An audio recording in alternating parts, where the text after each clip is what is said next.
I want to be straight with you, because you've been lied to long enough. You're not lazy. You're not broken. You're not too sensitive.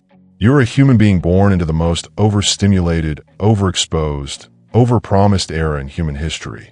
And your brain is doing exactly what it was designed to do under siege, shut down to survive. If you're Gen Z and you're feeling lost, it's not because you failed. It's because the world changed faster than your nervous system could evolve, and nobody gave you a map. They gave you a phone. They gave you infinite access and called it freedom. They gave you a highlight reel and called it reality. They gave you 10,000 ways to compare and 0 ways to belong. So if you're sitting there at 1:47 a.m., doom scrolling, feeling like your chest is caving in and wondering why you feel so empty when your life is supposed to be the best years, breathe. You found this for a reason. And I promise you, it's not too late. But it will be if you keep waiting for a feeling to save you. Tony Robbins says, _change happens when the pain of staying the same is greater than the pain of change. In Gen Z, you are in pain.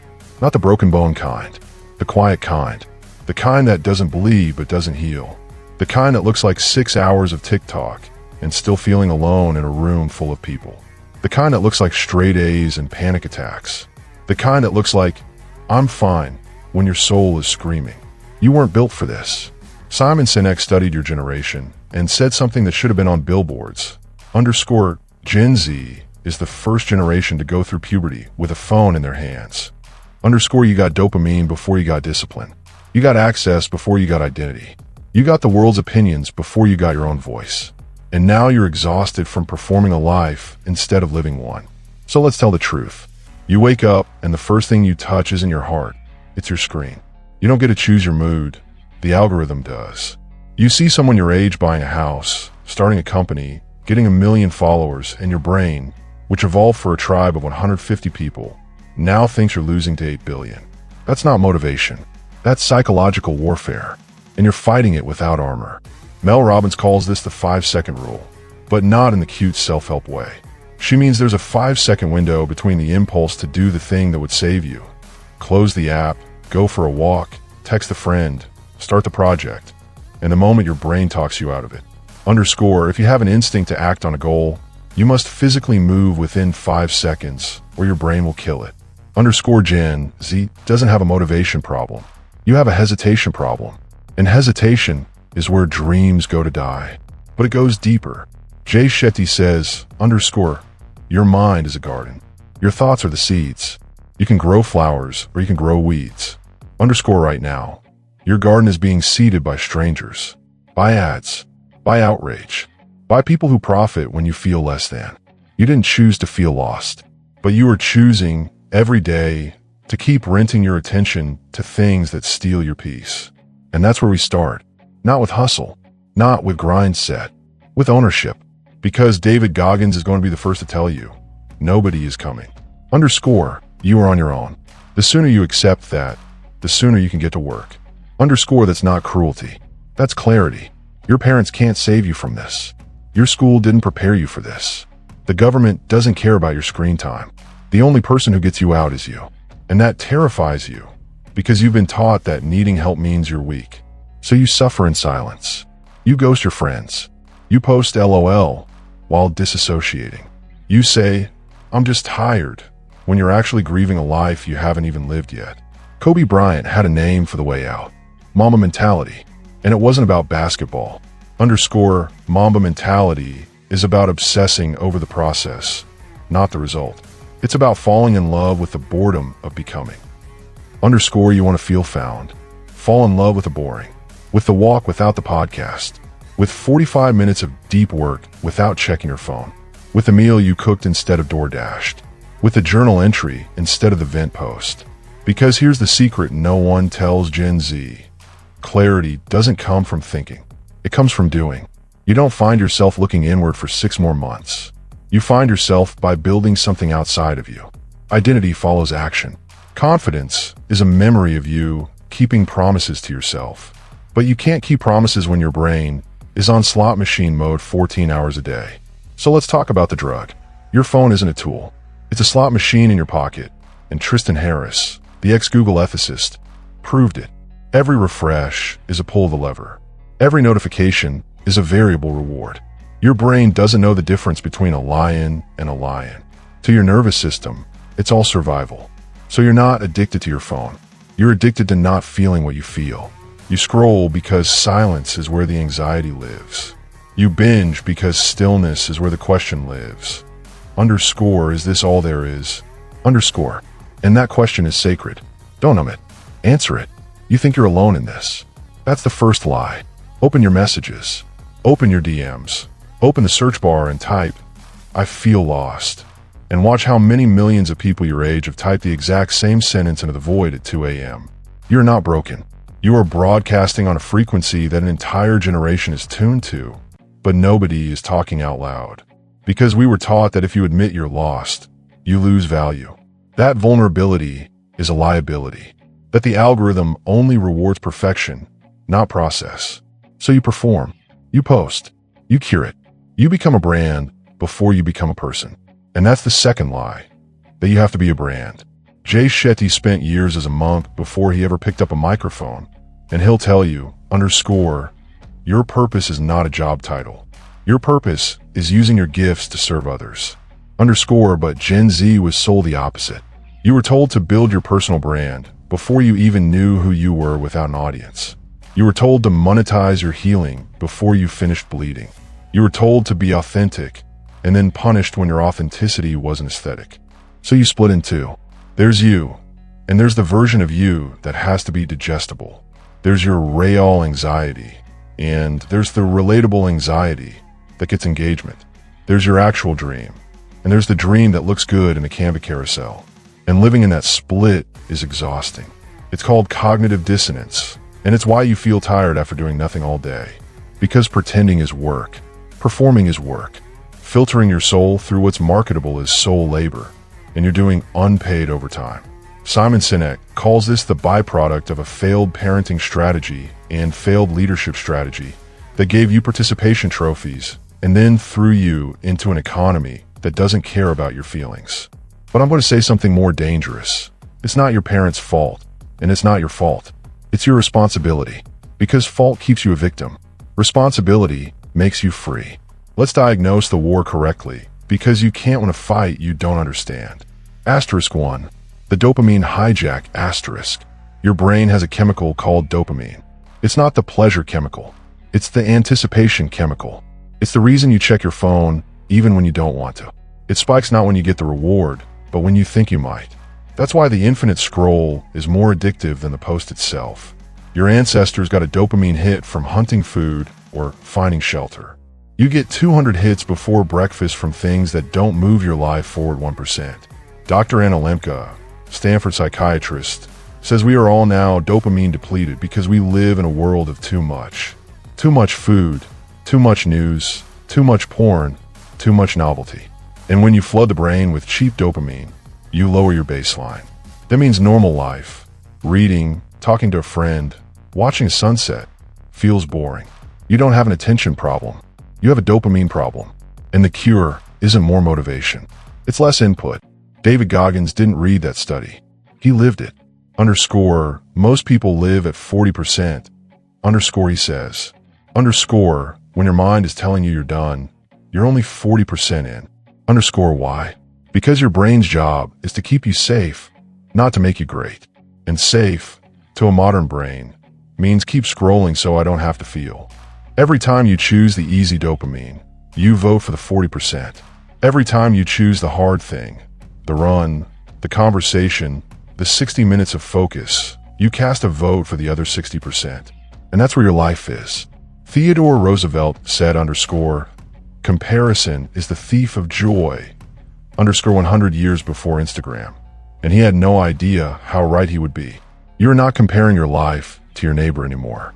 You're comparing your behind the scenes to a billion people's highlight reels, running 24/7, curated by teams, edited, filtered, and funded by companies that want you to feel inadequate so you buy something. You see a 22-year-old with a Lumbo and think I'm behind. You don't see the debt. You don't see dad's money. You don't see the 3 a.m. panic attacks. You see a 19-year-old founder and think, I'm wasting my life.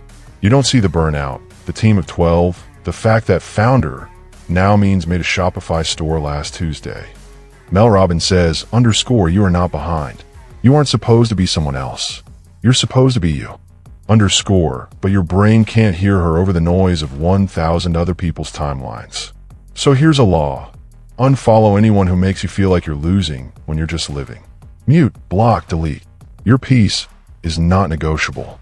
Curate your input like your life depends on it, because it does. Kobe Bryant retired at 37 and said, underscore, the hardest thing was figuring out who I was if I wasn't a basketball player. Underscore, now imagine being 20 and trying to figure out who you are when you've had 12 different identities since age 13 because the internet told you to rebrand every 6 months. Gen Z was told, you can be anything, which sound empowering until you realize it also means, so what are you? And when you don't know, you panic. So you try on aesthetics. Cottagecore, dark academia, clean girl, old money. You switch majors. You switch styles. You switch friends. Not because you're flaky, because you're searching. And the algorithm rewards the search, not the answer. Because a confused customer is a repeat customer. Shetty says, underscore, don't find yourself. Create yourself. Underscore, identity isn't discovered like a missing puzzle piece. It's built brick by brick through repetition. You are what you do when no one is watching. You are your standards, not your moods. And right now, your standards are set by whatever you consumed in the last 20 minutes. You're tired, but you can't sleep. You're bored, but you can't focus. You want to change, but you can't start. That's not laziness. That's burnout from performing a life you didn't choose. You were told to follow your passion, but nobody told you passion comes after mastery. Not before. Cal Newport calls it the passion myth. You don't find passion. You build skill, and passion shows up to the party late. But Gen Z was told to quit anything that wasn't fun by day 3. So you quit, and quit, and quit. And now you trust yourself less than you trust strangers on the internet. Because every time you quit, you teach your nervous system, I don't do hard things. And your nervous system believes you. So now, when life gets hard, and it will, your first instinct is to escape, to scroll, to sleep, to numb. But here's the reframe that changes everything. Underscore, burnout isn't from doing too much. It's from doing too much of what doesn't matter. You're not tired from working.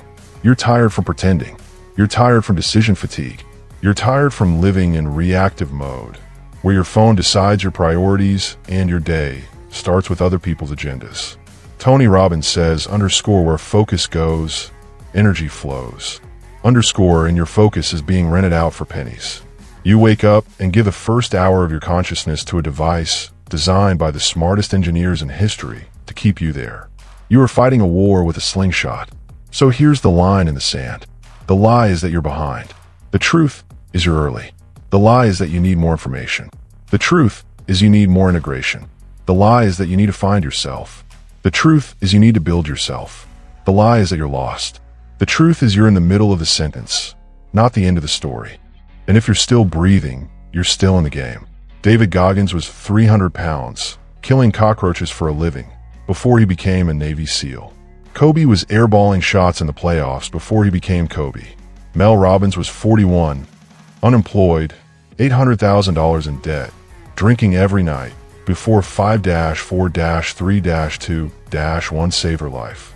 Shetty was lost in London clubs before he spent 3 years in India as a monk. Your chapter 1 is not supposed to look like someone else's chapter 20. But you have to stop editing your chapter 1 because you're scared it's not good enough. Because it's not too late. But it will be if you keep waiting to feel ready. Ready is a lie. Action is the truth. And that's where we go next. So what do? We rebuild. Not with affirmations. Not with aesthetic morning routines you'll abandon by Thursday. We rebuild with standards. With structure. With the kind of self-respect that doesn't negotiate with your feelings at 6 a.m. Because motivation is a mood. Discipline is a decision. And Gen Z, you've been worshiping at the altar of mood for too long. Mel Robbins doesn't care how you feel. Underscore, you'll never feel like it. You have to parent yourself. Underscore, that means you don't ask the child brain if it wants to go to the gym. You tell it we're going. You don't negotiate with the part of you that wants to scroll. You remove the choice. That's not punishment. That's love. Because the version of you that's drowning doesn't get a vote in the rescue plan. David Goggins calls it the underscore 40% rule underscore. When your mind says you're done, you're only 40% done. But here's the part people miss. You don't get to the other 60% with hype. You get there with systems. You get there by making the right thing the easy thing and the wrong thing the hard thing. James Clear didn't say underscore, you rise to the level of your goals. Underscore, he said underscore, you fall to the level of your systems. Underscore, and right now, your system is a casino. Your phone is in your hand before your feet hit the floor. Your notifications are on. Your bed is your office. Your room is your dopamine buffet. So we flip it. The phone stays in another room when you sleep. App timers get set. Social media gets deleted from your phone and only accessed on your laptop. Friction is freedom. You don't fight the urge. You remove the trigger. You don't rely on willpower. You rely on design. Kobe Bryant wasn't more motivated than you. He was more intentional. Underscore 4 a.m. I'm there. Every day. Underscore, not because 4 a.m. is magic. Because 4 a.m. had no distractions. No emails. No noise. No excuses. He owned the morning before the world could own him. You don't need 4 a.m. You need 1 hour that belongs to you before you belong to everyone else. Call your underscore power hour underscore. No input. Only output. Right? Move your body. Plan your day. Read one page. Do the hard thing first. Because Mel Robbins is right. Underscore, you in the morning, you in the day. Underscore, and if you've been losing days, it's because you've been losing mornings to a screen that doesn't love you back. You're not depressed. You are understimulated by real life and overstimulated by fake life. You are input heavy and output starved. You consume 8 hours and create 8 minutes. And your soul knows. Shetty says, underscore, the most powerful antidepressant is purpose. Underscore, but purpose doesn't fall from the sky. Purpose is built through service and skill. And you can't serve or build when you're consuming all day. So we invert the ratio. For every hour you consume, you create for 10 minutes. Watch a 30-minute video. Write 300 words. Scroll for 20 minutes. Send one text to a real friend. Listen to a podcast. Teach one idea to someone else. Creation is the antidote to comparison. Because you can't be jealous of someone else's garden when your hands are dirty on your own. Kobe didn't love shooting at 5 a.m. He loved who he became by doing it. Underscore, the job's not to be motivated. The job is to be obsessed with the process. Underscore, you want to feel found. Get obsessed with boring. Boring is walking without your phone. Boring is making your bed. Boring is 45 minutes of deep work with no tab switching. Boring is cooking your food instead of ordering. Boring is one page, one rep, one sales call, one application. Because of boring compounds, the algorithm won't clap for it. Your friends won't post it. But in 6 months, you won't recognize yourself. And in 6 years, nobody will catch you. David Goggins says, underscore, you have to build calluses on your brain the same way you build them on your hands. Underscore, calluses don't come from comfort. They come from friction. From doing the thing when it sucks. From keeping the promise on day 11 when the high of day 1 is gone. Mel Robbins gave you the tool. Underscore 5-4-3-2-1. Go. Underscore is not magic. It's a pattern interrupt. It's how you move from the limbic brain, emotion, fear, hesitation, to the prefrontal cortex, action, logic, decision. Do you feel the urge to close TikTok? 5-4-3-2-1. Stand up. You feel the urge to send the text to that friend you miss? 5-4-3-2-1. Type it. You feel the urge to get out of bed instead of snoozing? 5-4-3-2-1. Feet on the floor. Because hesitation is the kiss of death. And action, even micro-action, is a vote for the person you're becoming. Pain is not the enemy. Untapped pain is. Goggins didn't become Goggins by avoiding suffering. He became Goggins by collecting it. Underscore, take inventory of your cookie jar. Underscore, that means, when life gets hard, you reach in your mental cookie jar and pull out every time you did the hard thing before.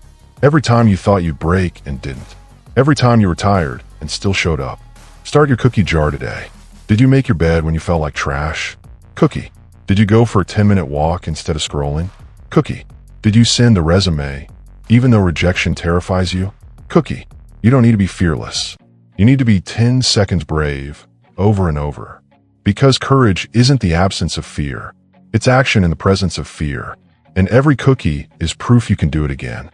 Gen Z was told to romanticize everything. And that's beautiful, until you're romanticizing your own avoidance. You don't need an aesthetic morning routine. You need a real one. You don't need a that girl checklist. You need a no one is watching checklist. Do the work that doesn't get posted. Have the conversations that don't get clapped for. Build the skills that don't go viral. Because the algorithm rewards performance. But life rewards character. And character is what you do when the camera is off, when the likes don't come, when the mood isn't there. Tony Robbins says, it's not about resources. It's about resourcefulness. You have the phone. You have the access. You have the information. What you don't have is a reason that's bigger than your excuses. So let's build one. You don't owe the world a brand. You owe yourself a life. You don't owe your followers an update. You owe your future a chance. You don't owe your anxiety your full attention. You owe your potential your full effort. And that starts tonight. Not Monday. Not when I feel better. Tonight. Because the scariest thing isn't failing. It's looking up in 10 years and realizing you never actually tried. That you let the noise convince you that numbness was normal. That you called procrastination self-care and isolation boundaries. But you're still here, which means the story isn't over. And that's the point. You're not behind. You're in the furnace. And the furnace is where identity is forged. So you're in the furnace. Now what? You choose your pain. Because pain is not optional. You're gonna hurt either way. You'll either hurt from discipline or you'll hurt from regret. You'll either hurt from growth or you'll hurt from staying the same. You'll either hurt from building or you'll hurt from watching your life get built by default, by algorithm, by other people's expectations. David Goggins doesn't run ultramarathons because he loves running. He runs because he loves who he becomes when he doesn't quit. You don't rise to the occasion. You fall to the level of your training. And your training starts when no one is clapping. It starts in the quiet, in the dark, in the moments when you could scroll and you didn't. When you could quit and you take one more step. When you could blame your generation, your trauma, your phone, your parents, and instead you say, no, this part is mine. That's the moment you stop being Gen Z and start being you. Because Gen Z is a demographic. It's a marketing term. It's a box they put you in so they can sell you stuff. You're Gen Z, so you're anxious. You're Gen Z, so you're entitled. You're Gen Z, so you need this product to fix you. No, you are a human being with a soul and a name and a future that has not been written yet. And the second you accept a label as your destiny, you donate your power. Kobe Bryant was drafted at 17. People called him arrogant. They called him selfish. He didn't argue. He put his head down and outworked everyone in the gym. Great things come from hard work and perseverance. No excuses. He didn't wait to feel like a legend. He acted like one until he became one. And that's the inversion you need. You don't act based on how you feel. You act based on who you're becoming. You behave your way into belief. So who are you becoming? Not the person with the best Canva post. Not the person with the most aesthetic notes. Not the person who talks about the business, the book, the body. You're becoming the person who does the thing. Quietly, consistently, violently, if necessary. Not violent against others. Violent against your own excuses. Shetty says, the most powerful people are the ones who are not afraid to be alone with their thoughts. And that's your next training ground. Silence. Stillness. No AirPods. No podcast. No phone. Just you and the question. If nobody told me who to be, who would I choose? That question is terrifying because the answer requires responsibility. If you choose, you can't blame them. If you choose, you have to build. If you choose, you have to grieve the 47 other lives you could have lived. And grief is the price of clarity. But on the other side of that grief is freedom. Because the truth is, you don't have an anxiety problem. You have an unlived life problem. Anxiety is energy with no outlet. It's power with no purpose. It's your soul banging on the walls of your routine saying, we were made for more than this. So give 'em more. Not more pressure. More purpose. Purpose isn't found on a mountaintop in Bali. Purpose is found in the overlap of three things. What you're good at, what the world needs, and what you can't stop thinking about at 2 a.m. And you only find that overlap by doing, by testing, by failing, by getting your hands dirty in reality instead of living in the simulation of other people's lives. Tony Robbins says, the only thing that's keeping you from getting what you want is the story you keep telling yourself. In your story right now is, I'm too late, I'm too broken, I'm too behind. That story is a lie, and it's costing you your life. So we burn it. We burn the story that says you need to have it all figured out by 25. You don't. You need to be in motion by 25. We burn the story that says your worth is your productivity. It's not. Your worth is inherent. Your output is your responsibility. We burn the story that says healing has to be pretty. It doesn't. Sometimes healing looks like crying in your car. Sometimes it looks like you're blocking your ex. Sometimes it looks like taking your meds and going to therapy and telling the truth. Mel Robbins says, you are one decision away from a completely different life. Not 1 year, not one plan, one decision. The decision to get up when the alarm rings. The decision to send the email. The decision to say no to the party and yes to yourself. The decision to stop asking, what if I fail? And start asking, what if I fly? Because you will fail. That's guaranteed. You'll fail and you'll get rejected and you'll post something that flops and you'll start over 6 times. Good. That means you're in the arena. The only people who don't fail are the ones who don't try. And the graveyard is full of people who never tried. David Goggins calls it embracing the suck. Kobe called it the Mamba Mentality. I call it the tax. Excellence has a tax. Growth has a tax. Becoming has a tax. And the tax is paid up front, in full, in sweat, in tears, on days when you don't want to. You don't get to skip the tax. You get to choose when you pay it. You can pay it now in discipline, or you can pay it later in regret. And regret is the only tax that collects interest. So choose. Choose the 30 minutes of discomfort over 30 years of what if. Choose the awkward conversation over the silent resentment. Choose the risk of being seen over the safety of being invisible. Choose the pain of discipline over the pain of staying exactly where you are. Because here's the final truth, and I need you to hear it in your bones. It's not too late. You are not behind. You are not broken. You are not disqualified. You are right on time for the life that is yours to build. The world didn't start without you. The world starts when you decide to enter it. Not as a spectator, not as a consumer, as a builder, as a creator, as someone who decided that the noise doesn't get to have the final word. Rise above the noise. Isn't a slogan. It's a strategy. It's a daily practice. It's turning off the input so you can hear your own instinct.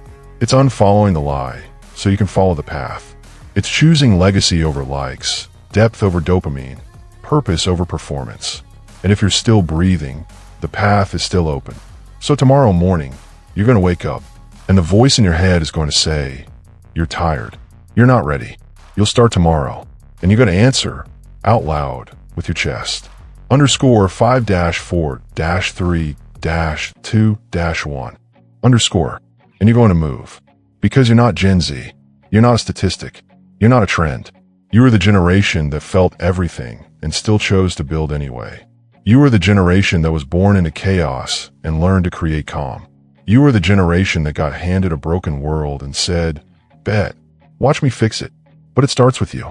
It starts with your room, your screen time, your standards, your habits, your promises. It starts when you stop waiting to be saved and start becoming the person you needed when you were 15. It starts when you realize that lost is not a location. It's the season, and seasons end. Winter doesn't last forever. Neither does this, but only if you move. So move. Before it's too late doesn't mean before you die. It means before you die inside. Before you call numbness peace.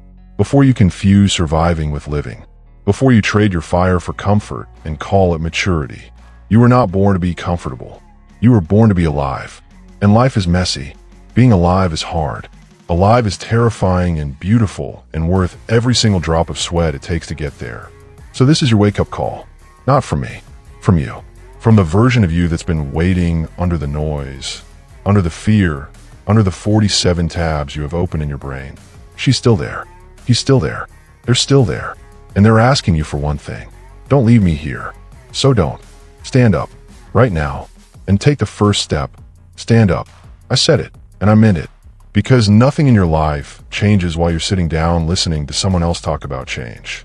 Inspiration without installation is just entertainment. And you didn't click this to be entertained. You clicked this because some part of you, the part that hasn't been bought, hasn't been numbed, hasn't given up, is still listening, still hoping, still stupid enough to believe that one video, one voice, one moment could be the domino that knocks your whole life in a new direction. So let's make it count. Put your phone face down. Seriously, face down. Because if you're going to hear this next part, I need your whole nervous system. Not 40%, not the half that's still waiting for a notification. All of you. Breathe in. Hold it. That tightness in your chest. That's not anxiety. That's potential. That's every unlived day you've got stored in your body, banging on the door, asking to be let out. You've been calling it panic. It's power. You've been calling it overthinking. It's a vision. You've been calling it too much. It's the exact amount the world needs. If you'd stop leaking it into the void. Tony Robbins says, energy flows where attention goes. And your attention has been on what you lack, on who you're not, of the 3,000 ways you think you're behind. So your energy has been flowing into a black hole. Today, we redirect it. Look at your hands. These are the same hands that will build your life or bury your potential. There is no middle. You don't get to opt out. You either pick up the tools or you pick up excuses. And excuses are expensive. They cost you years. They cost you relationships. They cost you the version of you that your future kids will either thank you for or never meet. So let's talk about that version. Close your eyes for 10 seconds. I don't care where you are. Close them. Now see yourself 5 years from now if you keep living exactly like you did last week. Same scrolling. Same snoozing. Same as, I'll start Monday. Same numbing. Same shrinking. Same waiting to feel ready. See it. The apartment. The job. The body. The relationships. The way you talk to yourself. The way you wake up. If nothing changes, what does your life look like in 5 years? Sit with it. Don't look away. That's the tax of staying the same. Now reset. New vision. Same 5 years. But this time you chose. You chose the hard thing once a day. You chose the walk over the scroll. You chose the deep work over the dopamine. You chose to keep promises to yourself when your mood said no. You chose to heal out loud instead of bleed on people. You chose to become undeniable. What does that life look like? Who is in it? How do you speak? How do you walk into a room? What did you build because you stopped watching other people build? That's not fantasy. That's the bill that comes due if you pay the tax now. David Goggins says, the most important conversation is the one you have with yourself. So here's the conversation. I'm done being a spectator in my own life. I'm done letting the algorithm raise me. I'm done calling procrastination self-care. I'm done being at war with the phone and losing. I'm done breaking promises to myself and then wondering why I don't trust myself. I'm done. Say it out loud. If you're in public, whisper it, but let your nervous system hear your voice choosing you, because your nervous system has heard every other voice. It's time heard yours. Kobe Bryant missed 14,481 shots in his career, the most in NBA history. You know why? Because he took them. If you're afraid to fail, then you're probably going to fail. You're so afraid to post the video, start the business, send the text, apply for the job, because it might not work. But not trying is the only guaranteed failure. The graveyard is full of unwritten books, unlaunched companies, unsaid apologies, unlived lives. Don't add yours to the pile. Mel Robbins says, you have been assigned this mountain so you can show others it can be moved. Your anxiety, your burnout, your lost season. It's not punishment. It's qualification. Because when you get to the other side, you become the proof for someone else. You become the light. But you can't light the way if you won't walk through the dark first.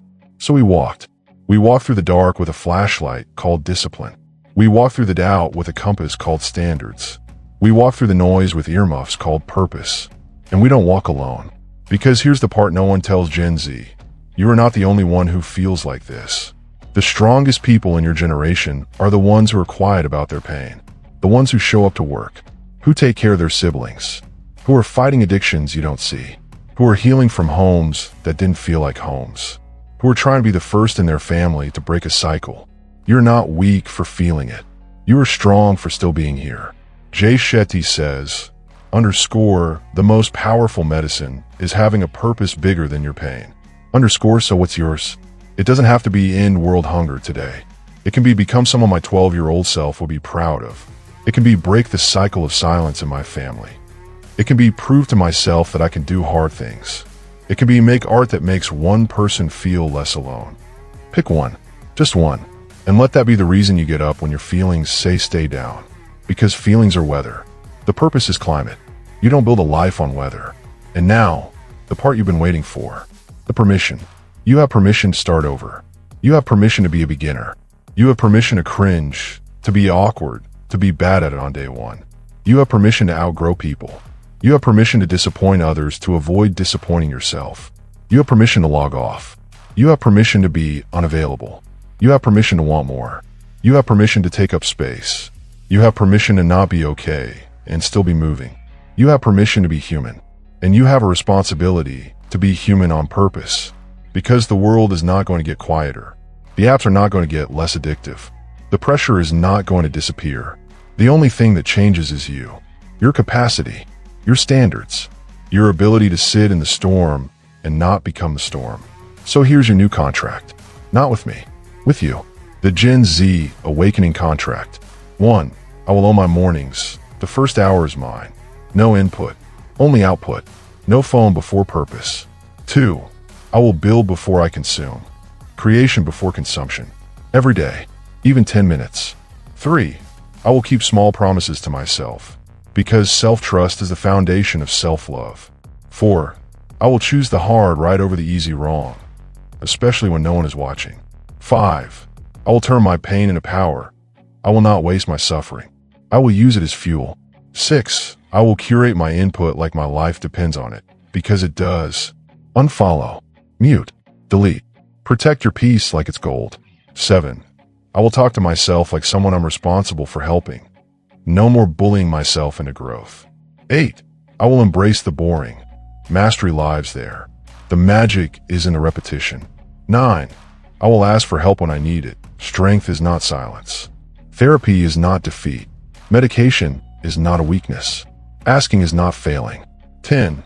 Asterisk, I will remember. I am not too late. I am right on time. Asterisk. Sign it in your mind. Sign it in your heart. Sign it by action. Because a year from now, you'll either have a year of progress or a year of excuses. Same 365 days. Different life. And if you fall, because you will, you'll fall off. You'll scroll for 4 hours. You'll snooze. You'll quit. You'll doubt it. Good. That means you're human.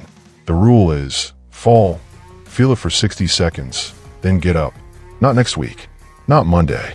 Within 60 seconds, do one thing that gets you back in the fight. One push-up, one sentence in your journal, one glass of water, one text to a friend, one page read. Because winners don't fall less. They get up faster. David Goggins is not special. Kobe was not special. Mel Robbins was not special. Shetty was not special. They were just willing to do what you're not willing to do yet. And yet is the most powerful word in the English language. Because yet means it's coming. You're not confident yet. You're not disciplined yet. You're not where you want to be yet. But you're here. And here is the only place anything ever changes. So here's the end. Not of the speech. Of the old you. The you that waits. The you that scrolls. You say someday. You believe the lie that you're lost. You're not lost. You're in transit. You're in the middle. You're in the beginning. And becoming is holy. Becoming is hard.